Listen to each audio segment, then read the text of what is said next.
Citizen science is incredibly important, I think even more so as time goes on, because our planet is rapidly changing, especially here on the Antarctic Peninsula. It's one of the fastest warming areas in the world.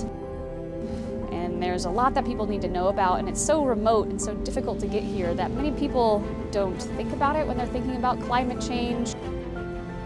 You know, scientists know this is important, and we're down here studying it and are very passionate about it, but how do we get the general public to care about it? So it's just trying to, help travelers who are coming down here throughout the season to help them get involved, get their hands dirty on the science projects so they can feel really connected to the science and understand it better so they can then be better advocates for it in their day-to-day life.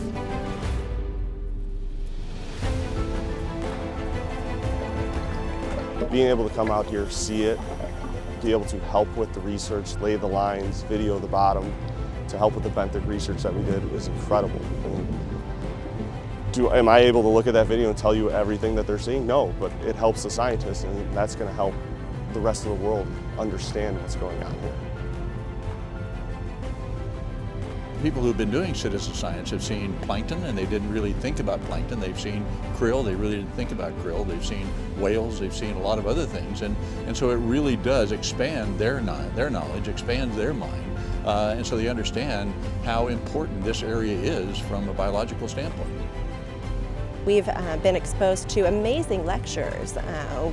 We have had the opportunity to listen to scientists who, this is their living, this is their life. I mean, they've spent decades putting together a body of knowledge that they've been so generous about sharing with us.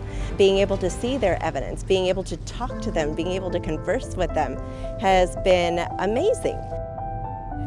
Isn't this beautiful? Your phyla and my phyla working together. I love it. I'm a scientist for a living. I love science. I love educating. I love sharing science. I mean, I think that that's the way that we continue to get the world to understand science is by participating in it and understanding that it's not this big scary thing that maybe you didn't do so well in high school, passing that class, but we can break down the topics. We can use all the modern technology you have at your own fingertips, from a cell phone to a pair of binoculars, and really get great data. There's lots of research that's been done here, lots of surface research, and there's lots of water research too. But to be able to contribute to that volume in any way is extraordinarily special. Antarctica is going to play a very important part on our future, no matter which hemisphere we live in, whichever continent. There's things happening in Antarctica every day that is affecting North America, Europe.